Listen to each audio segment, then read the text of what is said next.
Биз өкмөт жөнүндө канчалык жаман ойлобойлук, өкмөт биз жөнүндө андан да жаман ойлонот деп коюшат экен. Саламатсыздарбы? Бүгүнкү берүүбүздүн коногу легендарлуу парламенттин экс-депутаты, Кыргыз Республикасынын Тышкы иштер министринин экс-министри, Акыйкат үчүн саясий партиясынын төрагасы Алибек Жекшенкулов болмокчу. Саламатсызбы, Алибек мырза? Саламатчылык. Сөзүбүздүн башында эл арасында айтылып жүргөн тамашачын бир учкул сөз менен баштагым келип турат. Машинеге желек таккандан көрө урнага ыргытылган тамеки көбүрөөк патриоттуулук деген сөзгө сиздин оюңуз кандай? Негизинен бул баягы лакапка мен кошулсам болот. Анткени акыркы ушу 25 жылдан бери өзүңөр билесиңер, биздин коомубузда, жалпы биздин саясатыбызда өтө татаал, кооптуу процесстер кетип атпайбы? Анткени жалаң эле кур сөз да. Же болбосо желек тилип коюшат, сиз айткандай, ура деп кыйкырат, элди алдайт, ар кандай бир чоң бир урландарды чакырат, ишке келгенде жок кетет. Популизм. Ооба, орусча айтканда популизм аябай берилип кетти да. Биздин саясатыбыз накта ушу эл үчүн ойлогон, элдин муктажын чечкен, мамлекетти ойлогон саясат эмес, тилекке каршы бүгүн ушу жалаң популизм саясаты да. Бүгүн айтып коюш, эртең эмне болот? Аны эч ким жооп бербейт. Үстүртөн көрсөтүлгөн бир саясат жүрүп аткандай деген ойду айтып атасызбы? Ооба. Баягы мындайда шорпонун көбүгү болот эмеспи? Ошо көбүгүндөй да азырынча. Бирок бул убакыт эмнегедир созулуп кетти. 25 жылда өзүңөр билесиңер, дүйнө жүзүндөгү кандай мамлекеттер чоң секирик жасады. Ошол эле Кытайды алып коелук, же болбосо Сингапур, же Малайзияны алалык. Алар абдан чоң секирик жасады. Экономикалык жагынан, маданият жагынан, билим берүү жагынан дейле саясат, экономиканы деп айтпадымбы? Ошон үчүн жалаң эле чийгөбүктөр бүгүнкү күндө. Алибек мырза, сиздин өмүр таржымалыңызды карап отуруп, менимче өтө көп адам жок да сиздечи, себеби сиз өмүрүңүздүн тең жарымынан көбүн саясатта өткөзүпсүз. Анын да көбүрөөк убактысы ушул Кыргызстандын көз каранды сыз мамлекет болгондогу саясий чөйрөсүндө болуптур да. Ошол эле жанагы элчи болгон экенсиз Австрия Республикасында, анан Тышкы иштер министрлигинде министр болгон экенсиз. Аппарат, президенттик аппараттын алдындагы жана тышкы иштер тышкы байланыштар боюнча отдел деп коебу жанагы. Бул ошо президенттин аппараттын жетекчисинин орун басары. Эми анан саясий илимдердин доктору. Мен ойлочумун, баары эле жана кечээ трактор айдап, картошка кеп келип, анан бүгүн кечине акча иштеп келип, депутат болуп, анан саясат жүргүзүп, ушундай көрсө сизде илимдүү адамдар да бар экен. Мен таң калдым да чындыгында. Ошол илимдүү мындай чыныгы адис саясатчы катары сиздин оюңуз кандай? Биз 25 жылдан бери эмне деген саясат куруп салдык? Эми мындайда менин оюмча азыр бүгүнкү күндө айтсак, бул баягы илгери айтчу эмес беле. Оозу кыйшык болсо дагы байдын баласы сүйлөсүн дегенде, ошондой заманда турабыз да. Бул 17-18, 19 кылымда болгон макаллапак чыккан. Азыр болсо тилекке каршы ошого кайтып келдик бизчи. Ким акчалуу болсо, эми балким ошол акчаны бирөө чын тери менен тапкандыр, эмгеги менен тапкандыр. Көбүнчөсү тилекке каршы коррупция жолу менен, криминал жолу менен, ар кандай бир мыйзамсыз жолдор менен тапкан акча болуп атканын бул элдин баарысы билет. Биздин мамлекетибиз алакандай, элибиз деле кичинекей. Бирибизди мындай тааныйса, тиги баягы билимдүү кишилер болобу же саясатта жүргөнчү, ким кандай эл деле билет, ким кандай саясатка кандай келгенин, байлыкты кандай топтогонун, бийликте кандай жүргөнүн, деги эле саясатта кандай жол чапканын баарысы билет да. Бирок ошо бүгүнкү күндө эл көбүнчөсү бийликтегилерге деги эле саясатчыларга ишенбей турган мезгил. Буга дагы себептер көп. Бир четинен ушу 25 жылда биздин саясий элита деп коебузбу же саясатчылар жоопкердик жолго. Элге үлгү болуш керек, элге жол көрсөтүш керек, баягы аргын чаап бериш керек дегендей да. Ошо бийликтегилер өзүнчө, эл өзүнчө. Эл, мына мен элге ыраазымын. 25 жылда эки революция болсо дагы өзүн ар бир өз үй бүлөсүн кам кылып, балдарын ойлоп, туугандарын ойлоп, керек болсо жалаң өзүнүн үй бүлөсүн бакпай, мамлекетти багып атат. Мына 2 миллиард Россиядан эле келет экен ошо мигранттар биз. Алар айла жок кетти да тияка оокат кылалык, үй бүлөбүздү багалык деп. Ошол акча келип бизди экономикасын иштетип атат да. Канын жүргүзүп атат экономикабыздын, мамлекетибиздин. Бул бир жакшы нерсе. Эгерде буюрса бизде жакшы жетекчилер чыкса, чыныгы элди ойлогон, мамлекетти ойлогон жетекчилер чыкса, жаңы ойлорду сунуш кылып, жаңы реформаларды чын дил менен, сөз түрүндө эмес. Мына 25 жылда жалаң эле сөз менен баарысы эле кыйратып келе атпайбы? Адилеттүүлүк орнотобуз, мыйзамдуулук орнотобуз, экономиканы өнүктүрөбүз деп. Ишке келгенде такыр башкача. Ошон үчүн эл ишенбей, өз баягы пендечилик менен алек болуп, өзүнүн оокатын көрүп атат да. А бийлик болсо айтып атпаймынбы, жанагы жалаң акчалуулар, жалаң ушу бир бийлик менен алек болгон, анткени бийлик аркылуу байлык топтоп атат да буларчы. Ооба. Ошого суктанган саясатчылар көп болуп, ооба, ошол жака ыктаган саясатчылар көп болуп, биздин мамлекет ушундай абалга келип калды да. Ошол себептен бүгүн мына 21-кылымда жашап атабыз. Саясатчы болобу, жөнөкөй жаран болобу түшүнүш керек. Мен жаран катарында эл үчүн, мамлекет үчүн эмне иш кылып атам депчи.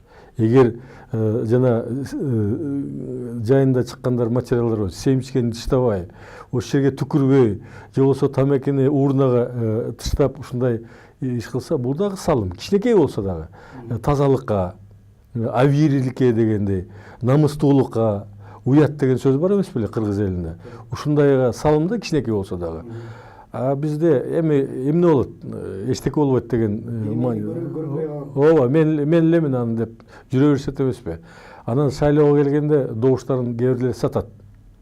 Аны сатып койгондон кийин анан өкүнүп, анан телевизор көрүп атып же кухняда отуруп алып айтышат да, булар эмне кылып атат деп.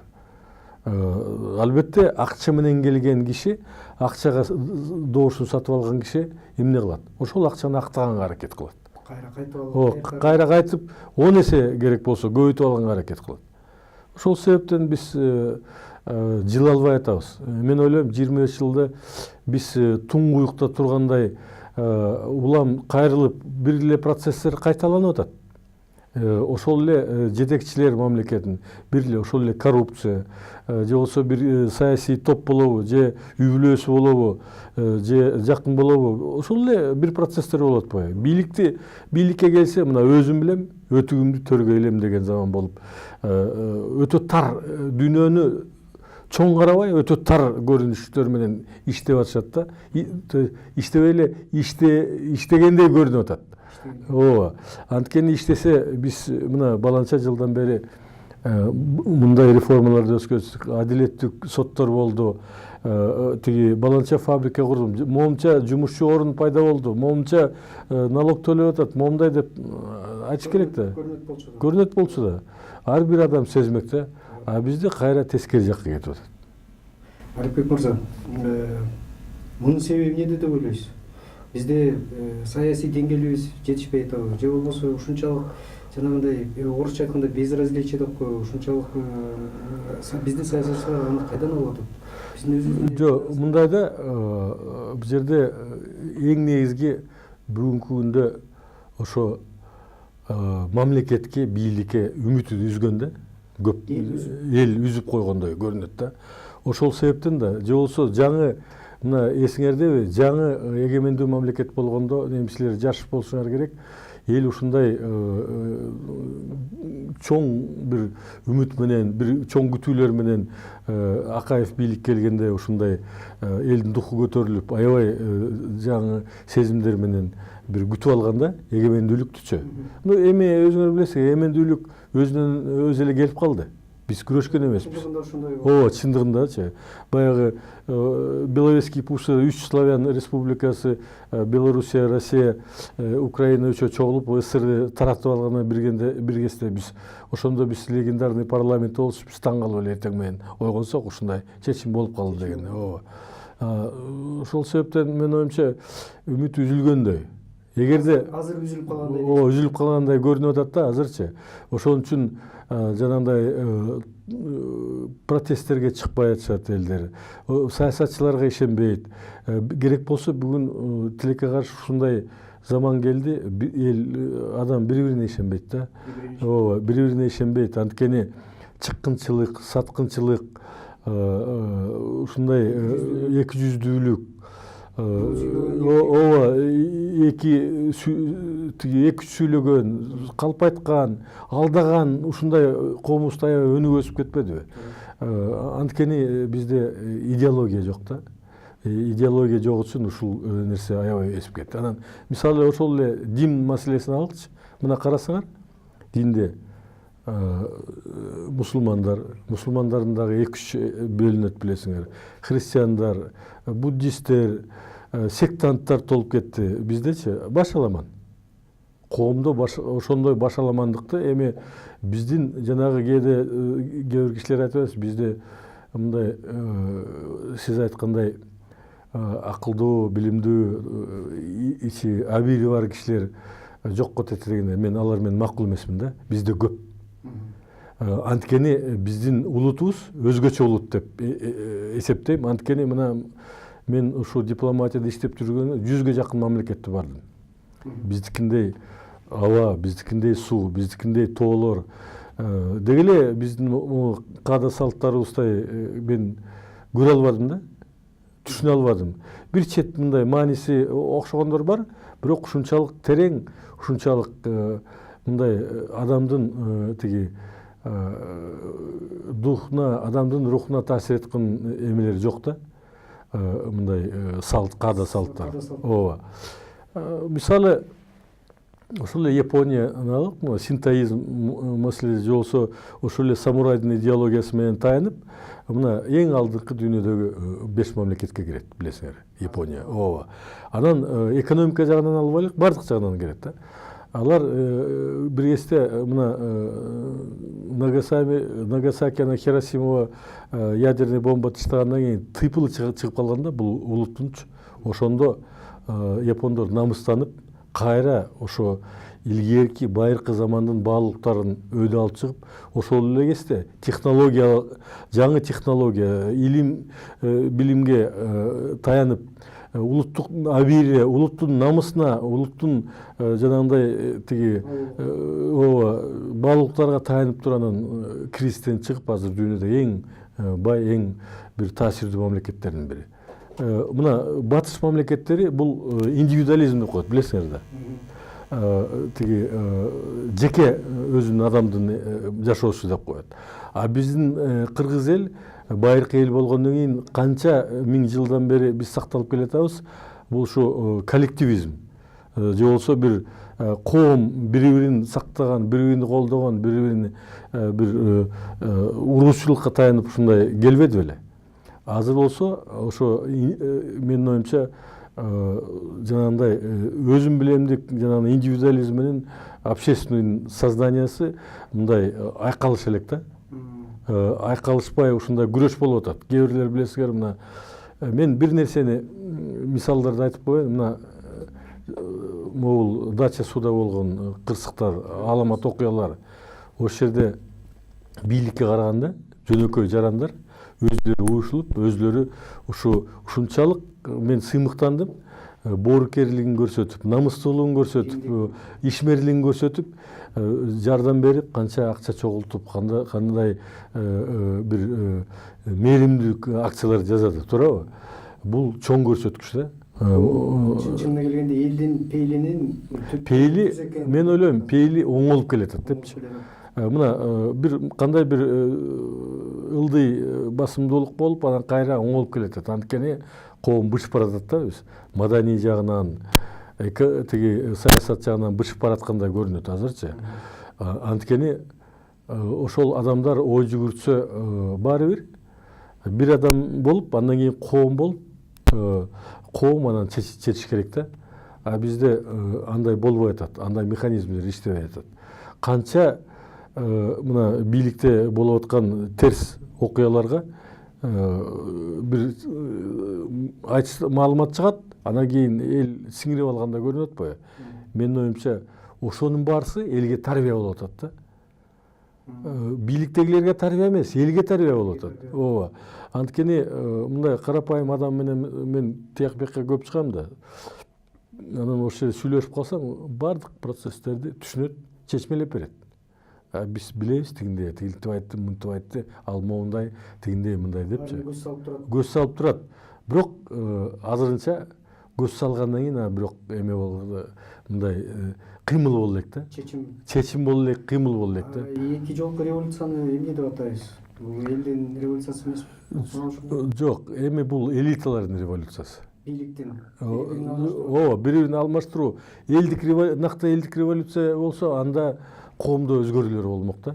А бул менин оюмча бир саясий элита, бир топ башкага нааразы болуп, аларды кетирип, экинчи алмаштырды. А бирок көз караштары, түшүнүгү, дүйнө жүзүндө болуп аткан процесстердин түшүнүгү, региондо, мамлекетте болуп аткан, коомдогу болгон тиги бүгүнкү окуяларды түшүнүгү өзгөрүлгөн жок да. Алар ошол эле көз караш менен калып, ошол себептен эчтеке өзгөрүлбөй атат, байкалып. Ооба, кайра тескери жакка кетип атат да.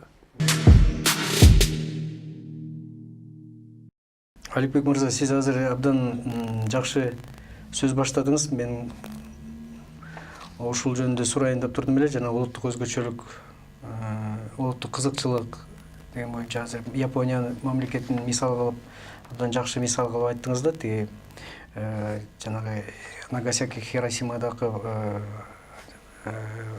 бомбалоодон кийин булар өздөрүнүн арына келип, улуттук өзгөчөлүгүнө, када салтына, тарыхына басым жасап, ошол эле жана самурай немеси азыр дүйнөдөгү өнүккөн 5 өлкөнүн арасына кирип, дүйнөлүк лидерге айланды депчи. Экономикалык жактан да, техникалык жактан да, илим билим жактан да. Анан сиз тажрыйбалуу дипломат катары мында 100дөн ашык мамлекеттерде болдум деп айтып атасыз, байланыш түзүп, сүйлөшүүлөр жүргүзүп. Биздин өзүбүздүн улуттук өзгөчөлүгүбүздү байкай алдыңызбы? Бул именно дипломатияда. Себеби сиз жакшы билесиз, жана бизде жана жилик тартуу салтыбыз бар эмеспи? Эгер туура көрсөңүз, ушуну мындай окшоштук жактарын айтып берсеңиз элге кызыктуу болот дейм да. Себеби көп нерселер биздин өзүбүздүн каныбызда, ДНКнын уровенинде жатканы менен ага көңүл бурбай, сырт жактан издегендейбиз да. Тиги жакка окшошуп, бул жакка окшошуп деген. Бизде бир чоң утуш бар да дипломатияда. Ушуну элге мен көп айта элекмин. Мисалы, биз чакан баягы Борбордук Азиянын ортосунда турган тияк бияк менен алака түзүп койгон мамлекет катарында бизди эч ким душман көрбөйт да. Эң чоң утуш. Бизди душман көрбөсө, бизге тоскоолдук кылбайт. Тоскоолдук жок. Бизге кайра жардам бергенге аракет кылат да. Ошону биз туура пайдаланып, ошону биз өзүбүздүн улуттун кызыкчылыгын аныктап туруп, өзүбүздүн улуттун кызыкчылыгына иштетсек, чоң утуш болмок да. Ушуну тилекке каршы биздикилер жакшы пайдаланат. Бизде кайра бүгүнкү бийлик тилекке каршы ошо ички саясаттагы достчулук, мындай биримдик абал түзгөндүн ордуна кайра карама каршылык күчөтүп, бири-бирин жамандап, коомду аябай бузуп салды. Тышкы саясатта дагы мына бир эле маселе. Туркия менен аябай жакын мамиле болуп атып, могу августта, былтыркы августта төңкөрүш аракети болгондон кийин анан биздин жетекчилер айтып салбадыбы? Өзүңөр кыйын болсоңор эмне ушундай төңкөрүш деп. Ошонун кесепети мына Ал жерде официалдуу түрдө болгону 1000 кыргыз эле учетто турат экен. Туркияда. Ооба, бирок мага ошол жакта иштеген жигиттер, кыздар жолугуп кетти. 15.000 кыргыз иштейт экен. Болгондо дагы көчө шыпырган эмес, туалетти тазалаган эмес. Илимдүү, билимдүү врачтар, мугалимдер, менеджерлер, кээ бирлер өзүнүн фабрикалары, чакан фабрикалары уже куруп койгон, 15-20 жылдан бери жүргөн ошол жакта өзүнүн бизнеси бар жигиттер иштеп жүрүптүр да. Анан ушундай окуядан кийин эми аякта Туркия бул империялык мамлекеттин идеологиясы калган да, туурабы? 800 жыл. Бийлиги күчтүү. Туура. Ошол себептен алар мамиле биздин бийлик ошондой сүйлөгөндөн кийин бизге жарандарга кыр көрсөттү да. Кээ бирлери бияка кайра келгенге муктаж болду. Кээ бирлери Европа, Америкага ошондон ары миграцияга кетишти да. Өзүнүн турмушун, тиричилигин жасайбыз дегенде, бизнесин өткөзөбүз деп. Бул эмнеси душман болуп калганына тете болуп калды да.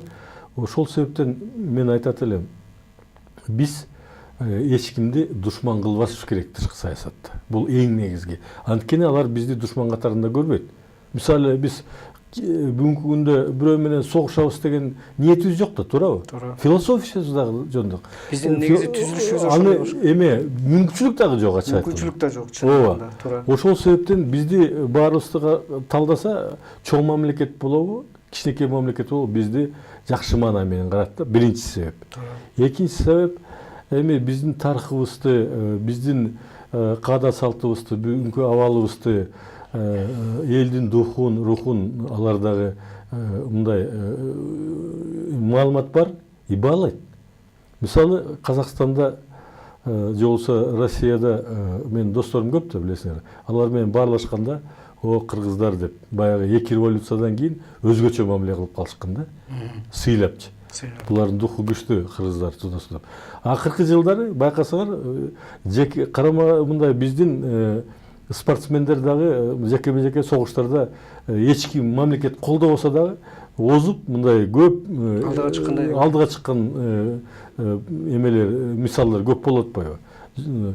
Ошол себептен бизде ушу экинчи улуттук тарыхыбыз менен улуттук баягы рухубуздун байлыгы бар да. Үчүнчү себеп, сиз айткандай, биздин эми чоң бир кыргыз каганаты болгондон кийин ошондон бери калган тиги евразийский континент теңин башкарган кыргыздар ушундай бизге мурас калтырган да. Ошол эле жилик тартуулоо же болбосо камчыны. Бурун камчыны кандай көтөрүп калса тиги мойнуна салабы, же өтүгүнө салабы, же болбосо ошону алыстан эле билип койчу да. Эмне менен келет, намерение менен келет. Кандай максат менен келет депчи, ошого жараша. Анан жанагы жети ата деген бул чоң нерсе да. Бул баягы кан жакындар тиги туугандардын каны аралашып кетпесин, анткени бул генофондко таасир этет. Адамдын коомдун келечегине таасир этет деген бир чоң түбүндө жаткан нерселер бар да. Жөн эле билесиң, билбейсиң деп суроо эмес да. Же болбосо жанагы жилик тартууда бирөөнү тиги үйүнө чакырып бир мисалы күң жиликти берип койсочу, келиндерге тартылат же балдарга. Бул чоң эме, өзүң ордуңду бил деген. Оскорбление сыяктуу. Ооба, сен ким элең деген. Же башка орунга. Бул эми жанагы тамак берип туруп, өзүнүн душманы болсо дагы өзүнүн ошол кишиге карата оюн, анын ордун белгизип койгон бул дипломатиядагы жана орусча айтканда высший пилотаж деп коет го.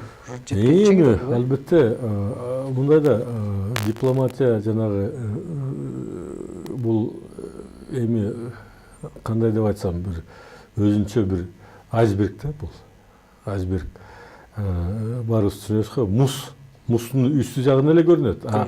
Асты жагы, деңиздин астында бул аякты эң чоң бөлүгү да. Ошол жакты биз көп байкабайбыз да, билбейбиз. Ошол жактан көбүнчө чечилип, элге, телевизорго протоколчу баягы күлүп, биринин колун кысып, мындай жакшы маанайды жаса бул эчтекени билдирбейт. Ал кандай келишим болсо, кандай бир мамиле түзүлсө, ошого жараша канча инвестиция келди, канча биздин жаштар канчасы ошол жака окуп атат эгер жакшы мамлекет болсо деген ошондон билинет да. Жөн эле мындай барып саламдашып баарлашкандан ал билинбейт. Жөн эле көрүнгөндөй көзгө көрүн. Аликбек мырза, жана сиз айтып кечип койгула, жана сиз айткандай эле конок чакырып, бирок аягында 5 бармак берип коюп койгондой болот да бул сезим да. Баягы чай пайма анда же болсо түштүктө тиги ашты бербей койсо башкачага болот да. Туура. Ошондой да. Бул биздин жанагы генетикалык уребинде жашаган биздин дипломатиялык бир өзгөчөлүктөрүбүз дегенди айтып атат окшойсуз. Мен бул сөзүңүзгө толук кошулам да. Анан сиз жана сөзүңүздүн арасында айтып кеттиңиз, Туркияга болгон көз карашыбызды билдиргенде бир мындай бир осулчулуктай иштер болгондой болду да. Ал бир эле бизге эмес, ошол Туркия мамлекетинде жашаган биздин туугандарыбыз таасир этти деп атпайсызбы? Күнүмдүк турмушуна. Андан башка да бир абдан чоң осол иш болгондой болду. Сиз аны жакшы билесиз. Биздин көз карандысыз мамлекет катары эң биринчи тааныган мамлекеттердин бири эмес, жалгызы бул АКШ мамлекети. Америка бул 92-жылы 1-февралда эң биринчи биздин көз карандысыбызды таанып дүйнөгө неме көз карашын билгизген да.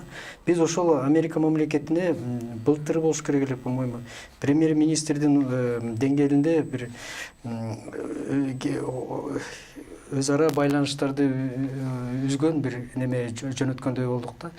Буларды эмнеге айтып атам?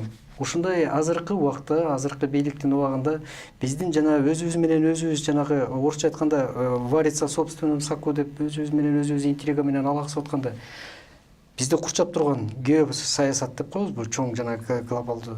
Алар бизге көз караштарын сыртынан карап турат деп эле ойлойм да. Анан биздин аларга болгон мындай мамилебиз, алардын бизге болгон мамилеси ушул улуттук кызыкчылык мындай өксүп турган убакта сизге окшогон адис саясатчы, адис дипломат, бир убакта ичинен абдан жакшы билген тышкы иштер министри катары сиздин могу сырттан карап туруп калганыңыз, ошонун ичине кирип өзүңүз айткандай ар бир адам өзүнүн мүмкүнчүлүгүнө жараша мамлекеттин кызыкчылыгы үчүн жардам бере турган убакта сиздин сыртта турганыңызды өзүңүз мындай күнөөлүү катары эсептебейсизби?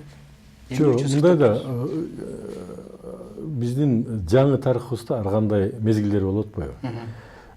Мезгилге жараша адамдар келет да. Эгерде жанагы сиз макул болдуңузбу, азыркы заман оозу кыйшык болсо дагы байдын баласы сүйлөйт деген заман болуп атпайбы? Ошону көрүп алып мен аралашкым келген жок, ачык айтайын. Же болсо жаңы уккандырсыз 10-жылы мага сунушталган тышкы иштер министрлиги, андан кийин элчи болуп иштегенде. Убактылуу өкмөт бийликке келгенде сунушталган. Андан кийин Атамбаев президент болгондон кийин дагы элчилик сунушталган. Бирок мен барган жокмун. Эмнеге? Анткени мындай да сүйлөп иш аракетин кылсаң, анан кийин ошол иш жыйынтык чыкпай калса, мен күнөөнү уят болгонго эметкен жокмун да. Бул жерде президент болобу, премьер болобу, тышкы иштер министри булардын бир көз караштагы кишилер болуш керек. Анан сөзгө туруш керек. Андан тышкары баягы улуттун кызыкчылыгын аныктала элек, анан ошол эле саясаттагы, ошол эле бийликтеги адамдардын ички жан дүйнөсүн мен билгендей болгом да, түшүнгөндөй. Азыркы абалды мен сезгем, ачык айтканда. Бир киши эчтеке кыла албайт, билесиңер да. Туура. Команда болуп баш керек. Жалпы коом колдогон, жалпы ушу мамлекетти ойлогон, элди ойлогон, улуттун кызыкчылыгын ойлогон саясатчылар топтолуп барса, анда мен сөзсүз бармакмын. Мен деле ичимен аябай тиги мындай ойлонуп, ой жүгүртүп, ушундай кандай кылсам деген бир күнү түнү ойлогон күндөр болгондо, акыры мен келдим бүгүнкү күндө ушундай өтө терс көрүнүштөргө, ушундай саясатчылардын арасында карама-каршылык, бири-бирин жамандап, бири-бирин маскаралап, ансыз деле мен саясатка аралашпасам деле, сыртта турсам деле мени каралаганга аракет кылышпады.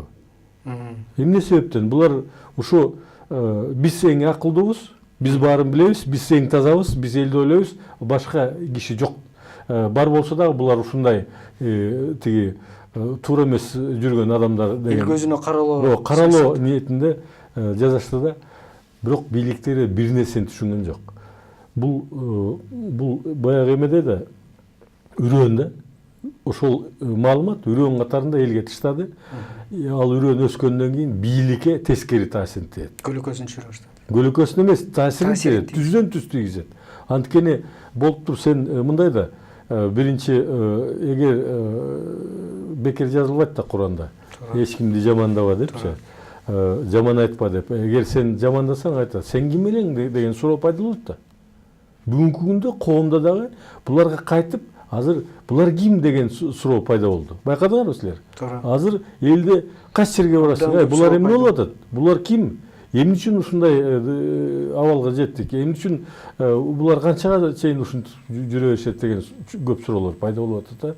То есть суроо талап күчөйт азыр. Жоопкерчилик жокко тете. Уктуңарбы, акыркы жылдарда бир министр, бир губернатор, бир спикер, бир парламент, бир президент чыгып отчет берип элге, ошол отчетко баа берилди, буну жазады, муну жазаган жок. Бул сөзүнө турду, бул сөзүнө турган жок деп. Биринчиден эле ар бир саясатчылардын пикирлери чыгып атат, бирок жалпы элге мондай маалымат таратылган жок. Туурабы? Туура. Жоопкерчилик деген бүгүнкү жокко тете да коомдо. Ошол жөнөкөй чиновниктен баштап тетиги президентке чейин сөз сүйлөнөт, иш айтылат, бирөөгө жамандык жазалат, каралайт. Ар кандай эме ошо жана башында сүйлөп келип популизмге кирип кетишкен да буларчы. Ошол себептен анан кийин биз жылбай атабыз да. Же болбосо биздин элибиз бүгүнкү күндө силер мындай баамдап анализдеп көрсөңөр, башка элге салыштырмалуу уже бышып калды. Кайсы жактан? Бүгүн ар бир жаран өзүнүн баягы тиричилигин тың билгенге, эгер ичпесе, эгер жанагындай бир криминал менен аралашпаса, оокаты Кудай шүгүр айылда бүгүнкү күндө. Малы бар, жери бар, иштетет, бала бакырасын тың багат, окутат, чокутат дегендей бардык жерден үйрөнүп алды да. Ошого бүгүн мамлекет, чиновниктер жогорку жардам бере турган шарттарды түзүш керек. Ошого реформаларды жасаш керек. Ошондо анан коом бара-бара ишенет да. Же болсо азыр өтө бир жана чий көбүктөй эле болуп турабыз да. Үстүртөн эле баары тиги борк этип баягы казанды эмет тиги кайнап анан чий көбүк чыгат эмес, ошондой абалдабыз бүгүн. Эти каякта, сорпосу каякта, чели каякта көрүнө эле турат. Бирок бир саясий күч боло элек, ошо челин бөлүп туруп, сорпосун башка жакка этин бышырып, анан эл аралык коомчулукка сиз айткандай көрүнтүп, элге дагы мындай жакшы бир багыт көрсөтүп, бир маанай түзүп коомдо ушундай эме жокко тете да бүгүнкү. Аликбек мырза, сиз азыр улуттук коопсуздук боюнча мамлекеттик жанагы коопсуздук боюнча абдан жакшы ойлорду айтып атасыз. Бир мындай адашып тургандай, өзүңүздүн катышпай турганыңыз, кайтыш мындай сырттан жөн турбай, ошо ой толгооңузду жакшы эле бөлүшүп атасыз деп ойлойм да, элге түшүнүктүү эле болуп атат деп ойлойм. Бирок бир суроо да. Эми мүмкүн бул жана орусча айтканда естественный болушу мүмкүн. Бир убак келет, ошондой болуш керек, жана саясий бышып жетилип атабыз деп атпайсызбы эл? Жана көбөгү гана үстүнөн көрүнүп, бир убак келсе, бир саясий күч келсе, көбөгүн өзүнчө сорпосун, өзүнчө этин өзүнчө бөлүп алып, бир мындай гүлдөп өнүккөн мамлекетке айланганга толук мүмкүнчүлүгү бар деген ойду айттыңыз да. Бул, конечно, орусча айтканда, конечно, бул жакшы үмүт, бирок бул качан өзгөрөт? Ким өзгөртөт? Анан эмне кылганда өзгөрөбүз? Эми мен ойлойм, сөзүңүзгө аралжы, мен оюңузду бөлгөнүмө кечирим сурайм, бирок ушул кошуп айтсаңыз да, себеби муну эмнеге айтып атам? Себеби мына кече жакын деле абдан чоң бир парламенттеги көпчүлүктүн көпчүлүк немени түзгөн, коалицияда жүргөн Республика партиясынын лидери Бабанов мындай бир сунуш катары айтты да, президенттик шайлоого катышам дегендер 500 миллион сомдун тегерегиндеги акчаны күрөөгө коюшсун дегендейчи. Бул эми акчасы бар адам үчүн бул маселе эмес. Бирок мындай караганда бир өңүттөн бул жанагы бийликти узурпациялап алуу, менчиктеп алуу жолу эмеспи? Бул жана биз билебиз да, Кыргызстанда 25 жылдан бери бир 5-6 эле адам байыды. Ошол эле мамлекеттин, ошол эле сиз иштеп жүргөн убагыңыздагы Советтер Союзунан калган байлыктын аркасында байыган адамдар азыр мамлекеттин кызыкчылыгын коргогондой түр көрсөткөнү мындай кыжыр келтирет да. Бул нерсеге кандай карайсыз? Мындай да бир жана сиз айткандай бир саясий бай, акча жагынан бай адамдар бийликти алып алып бергиси келбейт да. Бергиси келбейт. Жакындаткысы келбейт. Ошондой көрүнүп атпайбы? Ошондой эле көрүнүштө. Муну ачык эле айтыш керек. Анан жана айтып атпаймынбы, ошо байлыгына таянып алып бийликке келгендер негизинен ошо биз эле эң акылдуубуз, биз эле билебиз деп бир өзүнчө бир ой бир өзүнө сиңирип алган да. Өздөрү ишенип алышкан. Ишенип алган өзүнө өзү, а бирок эл билет да кимди ким экенин. Бирок жана айтып кетпедимби, азырынча ошо эл ойгон элек биздикичи. Баарын сезип, баарын көрүп атат, но бирок ойгон элек да. Анан менин оюмча мындай сунуштар өтпөйт парламентте. Өтсө дагы ошол эле парламент кийин кыйын абалда болуп калат да. Сиз айткан жаңы турмуш, жаңы качан болот деген албетте баарыбыз үмүттөнөбүз, жакынкы ушу 10 жылдыкта болот депчи. Эмне себептен? Эң негизги мен элге ишенем. Мына мен студенттерге сабак берем да, ошо Славянский, Кыргызско-Славянский университеттечи. Жылдан жылга студенттердин сапаты, ой жүгүртүүсү, билими жогорулап барат. Бир кезде баягы СССР тарагандан кийин кайра түшкөн да. Азыр кайра жаштардын аң сезими, жаштардын туюму, жаштардын ушу патриоттук бир маанайы ушундай күчөп баратат да. Менин оюмча биз оңолобуз. Башка жол жок. Анткени дүйнө жүзүндө азыр бир чоң процесстер болуп атат. Жанагы сиз айткан сөзгө мына илимпоздор, дүйнө жүзүндөгү илимпоздор бир мындай жыйынтык жазганда 21-чи кылымды дүйнөнү байлык менен бийлик башкарбайт. Илимдүү, билимдүү илим менен билим башкарат. Илим менен билим башкарат деп мен ушуга кошулат элем. Анткени мына 15 жыл мурун эле жанагы айфонду тапкан кишилер гаражда чогулуп эле кичинекей бир өзүнчө бир чакан ишкана түзүп 15 жылдын ичинде дүйнө экономикага таасир этип, дүйнөдөгү саясий абалга, социалдык маселелерге таасир этип турган, керек болсо ар бир адамдын мээсине кирген, жеке турмушуна таасир этип турган заман болуп калбадыбы? Туура. Ошол себептен кыргыздар ойгонуш керек. Биз эгерде кайдыгерлик болуп, эми биз эчтекече эмне кээде айтышат ошол эле студенттер, биз агай эчтеке чече албайбыз да. А мен сурайм, мына жакында эле Бишкек көркеңешки шайлоо болбоду. Мен сурадым, сен катыштыңбы? Десем, жок, катышкан жок. Эмне катышкан жоксуң десем, ал биз чечпейбиз. Мен айттым, анда кайдыгер болбогула, силер аралашкыла. Бул көз караш туура эмес. Ооба, туура эмес. Бир нерсени айткан, сатылбагыла, добуштар, сатпагыла, калганын өзүңөр билгиле. Кимди колдойсуңар, кимди колдобойсуңар. Бирок ар бир адамдын ошо партиянын, ошол саясатчылардын популизмге берилген калп айткан эмеге ишенбей, алар ким? Булардын тарыхы кандай? Булардын максаты кандай? Булардын келечеги кандай? Чын эле тиги элди ойлойбу, чын эле шаарды ойлойбу деген мындай бир ой жүгүртүүлөр болсоңор, ошол жан дүйнөңөр менен добуш берип, жан дүйнөңөр эместер ошондой өзгөрүүлөр болот десем, ойлонуп калды да аларчы, чын эле депчи. Мына ушул жерде 120 бала отурат, ошонун тиги канча добуш бердиңер, ошо шайлоого бардыңар десем, бир 20 эле бала көтөрдү. Калгандары Бардык деп. барган жокпуз деп эле ачык эле айтышты. Бул ишенбөөчүлүкпү же жанагы жалган ой бизде эмнени чечме керек деген. Жок, мындай да, бул адашкан. ишенбейчүлүк кайдыгерликти жараткан. Кайдыгерликтин себеби эми бийлик өзүнчө, биз өзүнчө деген жанагы. Азыркы келип капталып калган кризис. Бул ошо жаштарга чейин сиңип калганда, анткени жаштар ата-энесинен, бир туугандарынан угат, туурабы? Эмне болуп атат коомдо, тажрыйба кандай жыйынтык жасап атат деген.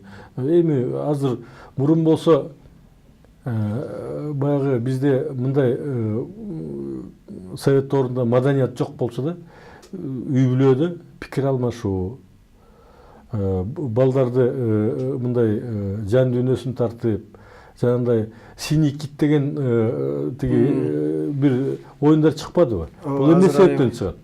Баланын жан дүйнөсүн билбейсиң, баланы баягы эптеп эле кийинтсем курсагы ток болсо мектепке, жакшы мектепке алып болду деп, кандай адам болот? Мунун духу кандай болот, руху кандай болот, кандай китептерди окуйт, көз карашы кандай деген баягы маселелерди ата-энелер кээде ойлонбой, ой жүгүртүү кылбай ушундай жөн эле жүрө беришет да, күнүмдүк оокат менен. Азыр башка дүйнө, айтып атпаймынбы, 21-кылымда жанагындай индивидуализм, жеке бир эме менен коомдук бир көз караш, коомдук деген ой жүгүртүү менен айкалышкан заманда азырчы. Ошол себептен бүгүн абдан бир терең ойлонуп, абдан бир жеке турмушунан баштап мамлекеттин турмушуна кайдыгер карабаш керек да, тереңирээк караш керек. Ошондо оңолот. Ар бирибиз жоопкерчилигибизди жоопкерчилик менен, мисалы мына соцсетте, ошол эле Фейсбукта карасаңар, аябай бир ошол эле боорукерлик жана айтып кетпедикпи, ошол эле намыстуулук мындай ойгонуп атат да элдечи. Мына биздин тилекке каршы ошо Москвада 14 кызыбыз каза болуп кетпеди. Ошондо кандай коомдагы өзүнчө бир пикирин айтып, бир кайдыгер карабай, ушундай бир жан дили менен боорукерлик, намыстуулугун көрсөттү да. Мен ойлойм, саясатка кандай биздин коом ошондой карай баштаганда, ошондо биз тез эле оңолуп кетебиз. Анткени жана айтып атпаймынбы, жеке турмушту, жеке экономиканы, үй бүлөнү бакканга кыргыз үйрөндү да, кыргызстандыктар үйрөндү. Бул негизги утушубуз. Негизги утушубуз ушу 23 жылда. Бирок өтө көп жыл деген бүгүнкү эң негизги чоң өкүнүч дегеле ар бир адам бул убакыт, билесиңер. Убакыт кайра келбейт да. Туура. Бай болосуңбу, кедей болосуңбу, кары болосуңбу, жаш болосуңбу, убакыт келбейт. Ошол себептен тезирээк ойгонуш керек биздин коомчу. Жарандар тезирээк бышса, ошончолук тезирээк биздин турмушубуз оңолот, коомубуз оңолот. Коомубуз оңолгондон кийин мамлекет оңолот. Анткени саясатчылар башка амал жок калат. Коомго түзөлбөсө, азыр болсо коом жактан баягы аң сезим бар, бирок контроль жок саясатчыларда. Аң сезим көтөрүп жанагындай кыймыл боло баштаса, анда ар бир саясатчы кой, мен элди ойлойм. Мына өзүңөр билесиңер, ошол эле Япония же болсо Европада жакында бир мисалдарды айтты го, бир кайда Швейцарияда бир жетекчиси туура эмес машинесин минип койгон, же болсо бир белекти туура эмес жиберип койгон. Мамлекеттин эсебинен. Мамлекеттин эсебинен. Дароо отставкага кетти. Бул коррупцияны менен күрөшүүнүн эң жакшы жолу болуш керек. Эң жогорку деңгээли да булчу. Бизде кандай күрөшөт? Эми бизде кандай билебиз. Кечээ эле ар кандай мисалдар менен Текебаев сүйлөп атпайбы? Жооп бериш керек да ошол. Мисалы Текебаев Атамбаевдин дарегине аябай сын далилдер менен, фактылар менен цифралар чоң күнөөлүү да. Эми менин оюмча Атамбаев жооп бериш керек коомдун астында. Текебаевдин астында эмес, коомдун астында. Коомдун алдында. Журт башы.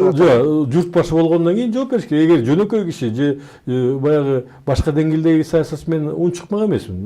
Менин оюмча бул жерде жооп бериш керек. Чынбы же чын эмеспи? Кимси калп болсо, кимси чындык болсо, ошол жараша элдин астында керек болсо, мыйзамдын астында керек болсо, тетиги уголовный кодекстин астында жооп бериш керек да. Бул абдан жакшы вариант да, ушундай болмок. Ушундай болуш керек болчу да, сиз айткандай. Бирок мындай болбойт го деп ойлойм да. Жок, Кандай дейсиз? акыркы 2 жылда ушундай өтө катуу ар кандай каралоо, ар кандай Тирешүүлөр. тиги бир эмелер коомго эмете баштады. Бирок бул менин оюмча бул тереңирээк карасак, бул биринчиден коомду бузду. Бирок ошол эле кезде тазалануу процесси башталды да. Ар бир адам ойлойт, мындай болуп атыптыр десе биринчи кандай деп бийликти жаман көрөт, туурабы? А бийлик анан кийин ойлойт, мындай болбош керек депчи. Мындай мүмкүн эмес депчи.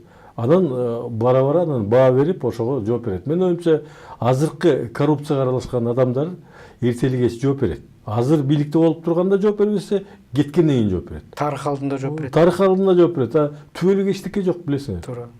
Бийликтагы, байлыктагы, турмуштагы түбөлүк эчтеке өзгөрүп турат баарысы. Туура. Ошол себептен мен ойлойм, абийирди жогору тутуп, намысту жогору тутсак биз оңолобуз ошол эле. Кур намыс эмес. Тиги туура эмес карап койду, тигил туура эмес сыйлап койду, андан эмес.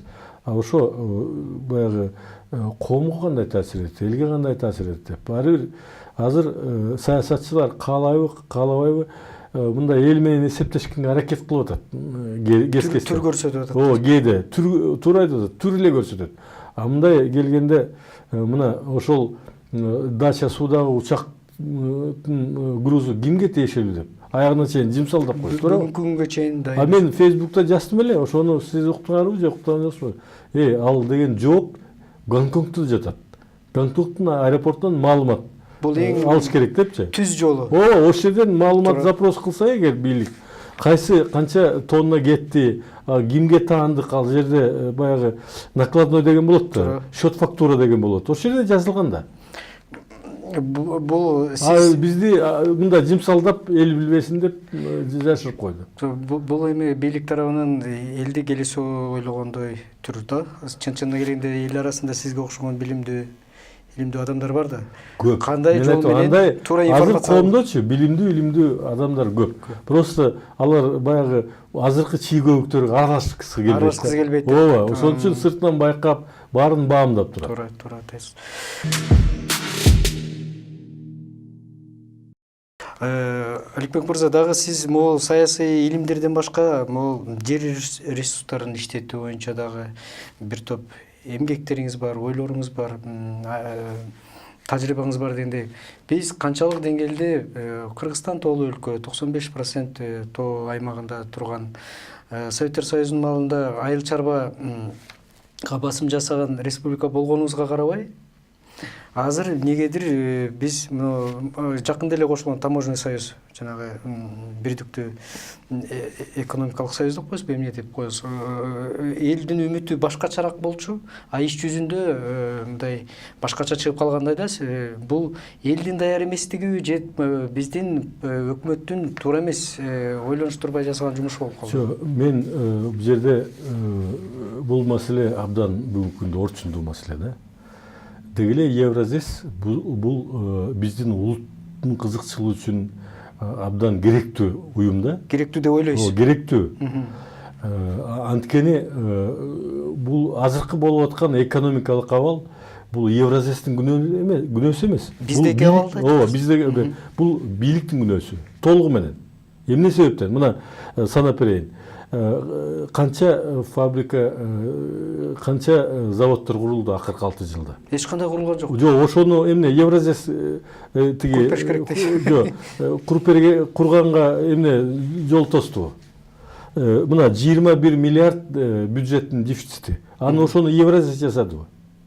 Же болсо мына бизде 4 миллиард канча уже биздин тышкы доллар 4,5 миллиард биздин тышкы карыз болду. Муну Евразес жасадыбы?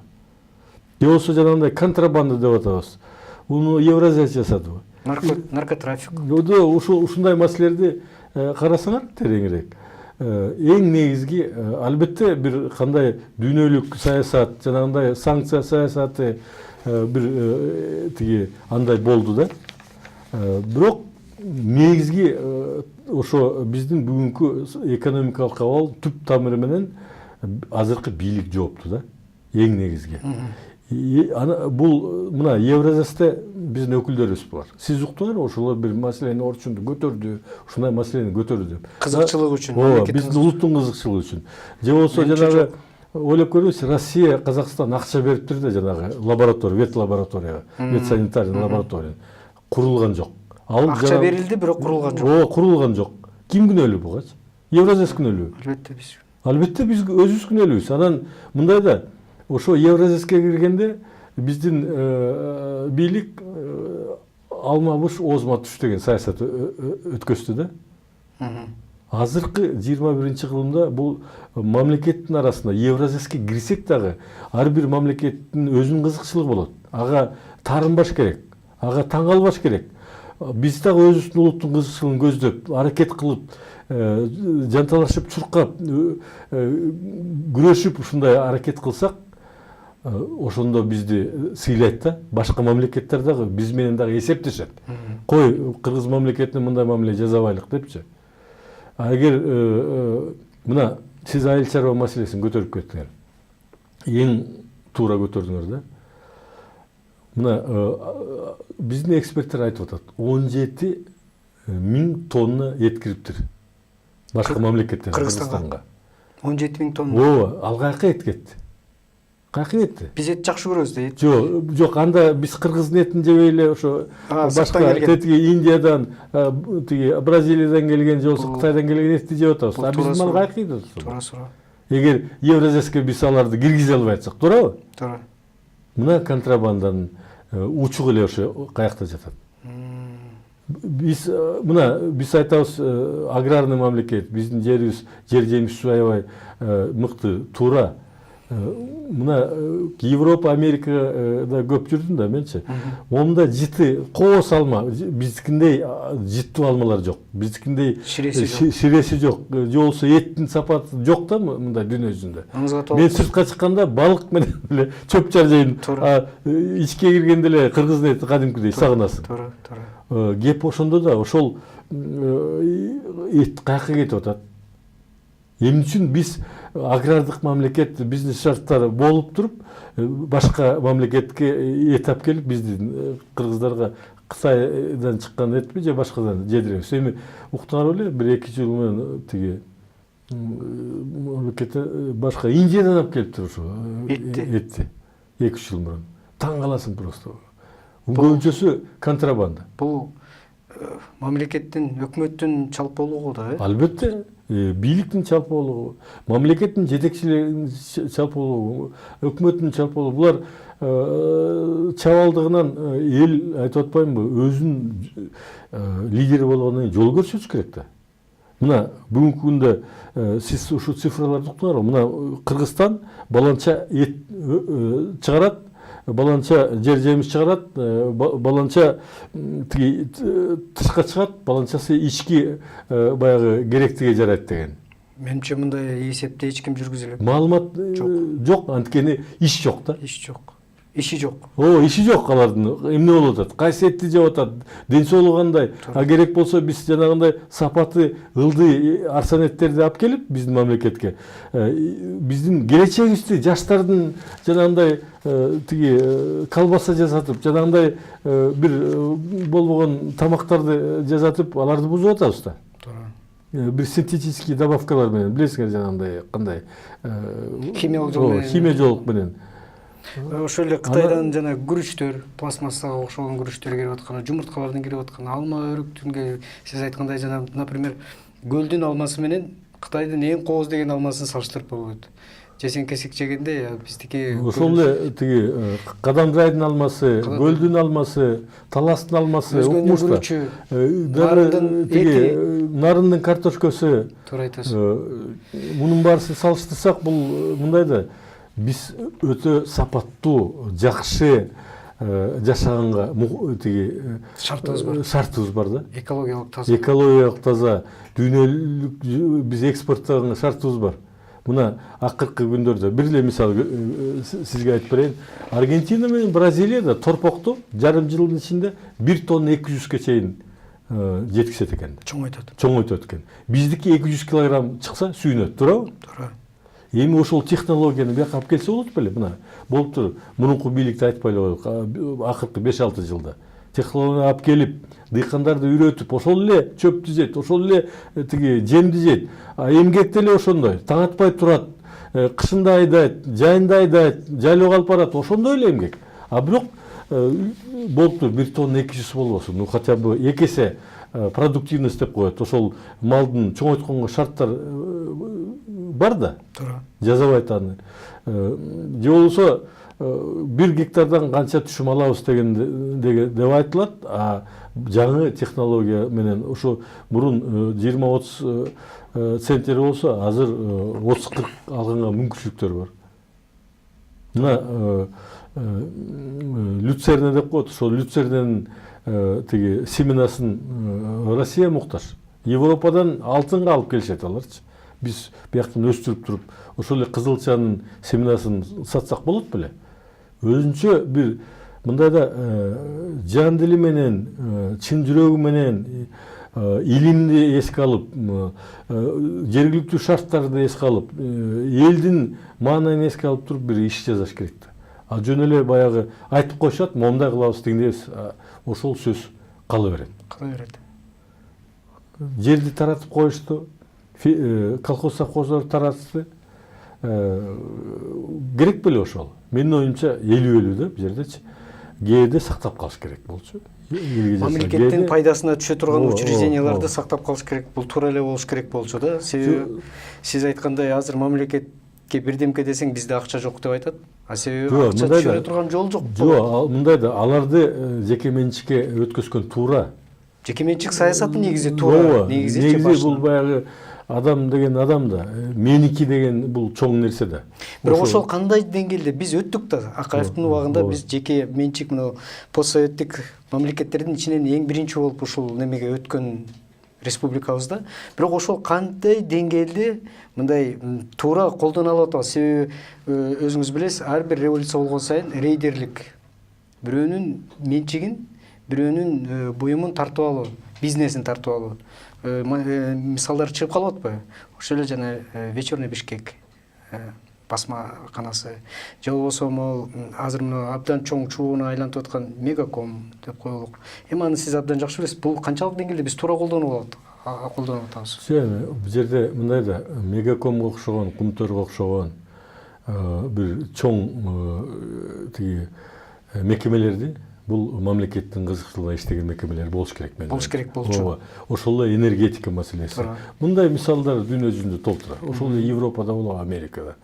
Жанагындай айыл чарбасын бул ошол фермерлерге жеке менчикке бирок колхоз боюнда калтыруу боюнча кооператив боюнда деп коелукчу. Фермерлик чарба. Коллективное хозяйство деп айтсак деле болот да, баары. Калтырган мүмкүнчүлүк бар болчу да. Бирок аны таратты. Аны тыйпылы чыкты. Жыйынтык чыккан жок ачык айтканда. Чыккан жок. Азыр мал эгерде ошону туура пайдалансак, азыр малдарыбыз башкача болмок да. Эми менде мисалдар бар. Кээ бир туугандар приватташтырып, бир короо кое алган. 1-2 жылда эле союп, бир мезгилде бир кой 90-жылдарда бир кой бир бөтөлкө арак болуп калган. Бул туура. Бул биздин бул ошол кезде элди үйрөтпөй, элди кичине бир туура жолго салбай туруп эле, мындай даярдабай туруп эле бир эмеге тиги таратып ийген мезгилде баягы эл баягы асмандан жүргөн түшкөн байлыкты бааланбайт. Туура, бекер тамак. Бекер тамакты эч ким баалабайт. Ошол себептен тарап жок болду. Эми азыр болсо адамдар үйрөнүп атат. Мына ошол эле көлдө мен билем, жанагындай ошол эле Бразилиядан, Аргентинадан алып келип аткан урукту кыргыз тиги уйлар менен аралаштырып жылкылар устага оңолуп атат да, бирок мындай бирин-сирин болуп атпайбы? Мындай мамлекеттик атайын бир проект, программа жок да. же болбосо кыргыз деген атка жакын, малга жакын. Ошол сапаттарын биз туура пайдалансак, туура шарттарды түзсөк, үйрөтсөк жакшы болмок да. Ички экономикабыз боюнча, конституция боюнча, шайлоо кодекстери боюнча, айыл чарбасы боюнча булардын баардыгын сүйлөшсөк абдан көп сөз болот.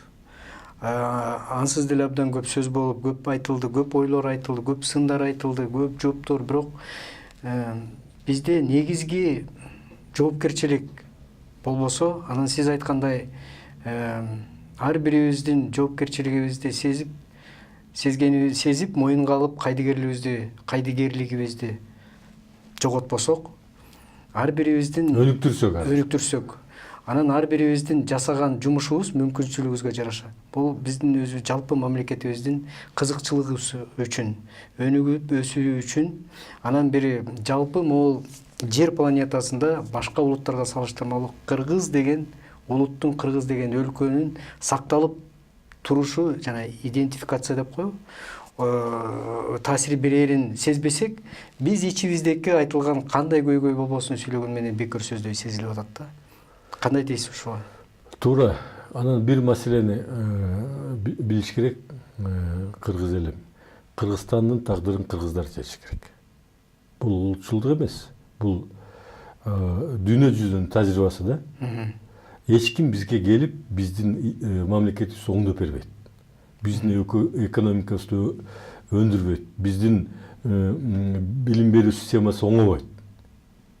Өзүбүз гана оңош керек. Же болбосо ушул ойдон эле бара-бара чөгүп кете беребиз. Мына сиз айткан билим берүү системаны билесиңер, ким гана жок бүгүнкү күндө. Билим берүү системасы биздики Советтер Союзунан бери келаткан система. Жок, азыр мындайда Болонский процесс деп айтып коюп, бирок аягына чыккан жок да, менин оюмча. Мына бүгүнкү күндө түрк мектептери бар, европейский мектептер бар, араб мектептери уже ачылып, алардын таасири күчөй баштады. Дин булардан чоң. Тиги российский мектептер ачыла баштады, Кытай мектептери ачыла баштады. Ушунун баарысы эмне себептен? Мисалы, мен каршы эмесмин, кайра мен туура биздин жаштар орус тилди, англис тилди, кытай тилди өздөштүрсө, бул дүйнө жүзүнө деңгээлибиз көтөрүлөт да. Ошолордун тажрыйбасын, ошолордун билимин, ошолордун технологиясын бизге алгангачы. Бирок биздин билим берүү система улуттун кызыкчылыгын көздөгөн система болуш керек да, тартипке келиш керек. Андай жок тилекке каршы. Ар бир мамлекет өзүнүн кызыкчылыгын көздөйт, ошо бизди таңуулайт да. Ошого көнүш керек. Ошон үчүн ал жанагы негизден бул германско-российский система менен окуп жүргөнбүз совет ордунда, билесиңер да. Азыр болсо французский система менен 11-класста. Мен сурайм да көп жылдан бери мугалимдерден, эмне өзгөрүлдү? Силер мурун 10 класс элеңер, эми 11 класс болду десем, эчтеке өзгөргөн жок. Бир жыл эле болбосо. Бир эле жыл айырмасы, баягы балалыктын, убактын кичине көбөйтүп койду бир жылга. Программасы. Быйыл уккандырсыз, сабактарды кыскартып, дене тарбиясын кыскартып, көп маселелерди кыскартып атат да азыр. Бул деген туура эмес. Өтө туура эмес иш. Бул биздин элибиздин келечегине, баягы өнүгүп өсүшүнө балта чапкандай көрүнүш да. Анткени жаштардан башталат да. Туура айтасыз. Мына азыр байкасаңар, 20 жыл эгемендүү болгондон бери, билим берүү система болгондон бери башкача да такыр. Азыр мына мен түрк мектептерин бүткөн балдар, орус мектебин, кыргыз мектебин, ошол эле арабча окуган балдар, же болбосо европейский мына багытта мектептерди бүткөн балдар менен кээде сүйлөшөм да, эми достордун, туугандардын ар кандай балдар бар. Ар бирөөнүкү ой жүгүртүүсү башкача, көз карашы башкача. Мындай болуп аткан окуяларда башкача карайт да. Кыргызым, улутум эмне болот, мамлекетим кандай болот деген ой жүгүртүү жок. Ошол батыштык болсо батышка берилген, ыктап калган. ошол жака ыктап, ошол жака жок андай эмес мындай. Сен далилдеп атсаң дагы ошол жака ыктап тургандай сезилет да. Бул ошо биздин улуттун баягы аң сезимин, улуттун маданиятын, акыры улуттун керек болсо сапаттарын жоготуп коюшу мүмкүн да. Бул өтө мындай кооптуу нерсе. Кооптуу нерсе. Ооба.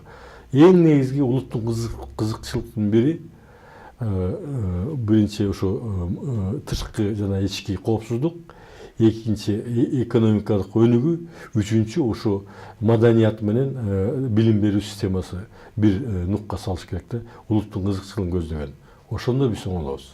Сиздей адис саясатчынын көз карашы ички саясатка, сырткы саясатка, жанагы улуттук өзүбүздүн өзгөчөлүктөрүбүзгө, мамлекеттик кызыкчылыктарыбызга дагы бир убактыңыз болсо келип эркин ой жүгүртүп, көз караштарыңызды айтып бересиз деген ару тилек менен бүгүнкү көрсөтүүбүздү жыйынтыктасак. Рахмат, сизге дагы ийгилик каалайм. Мен ачык адаммын. Жашай турган эчтеке жок. Ошон үчүн мен ошо убагында элимдин тарбиясын көрүп, ошо эл аркылуу чоңойгом да, артымда эч ким жок болчу. Ошол себептен мен эми мындай тажрыйбалуу адам болуп калгандан кийин өзүм тажрыйбамды, билимимди коомго, силерге сунуштап, өзүм позициямды билдирүүгө ар дайым даярмын. Келгениңизге чоң рахмат. Эмнегедир мага доңгуюк жол көрүнбөгөн абал жагат. Себеби бул абалда адам өзүнүн болгон мүмкүнчүлүгүн колдонуп, каршылык көрсөтө баштайт. Ошон үчүн кээде ток менен ургандай акылыңы атайлап өзүң бурчка такып ойготуп туруу бул пайдалуу терапия деп ойлойм. Бул тараптан биз өлкө башчыларына, өкмөткө рахмат айтсак болот, себеби алар тараптан эл үчүн эбегейсиз чоң бекер мындай терапия 25 жылдан бери сунушталып келет. Саламатта туруңуздар.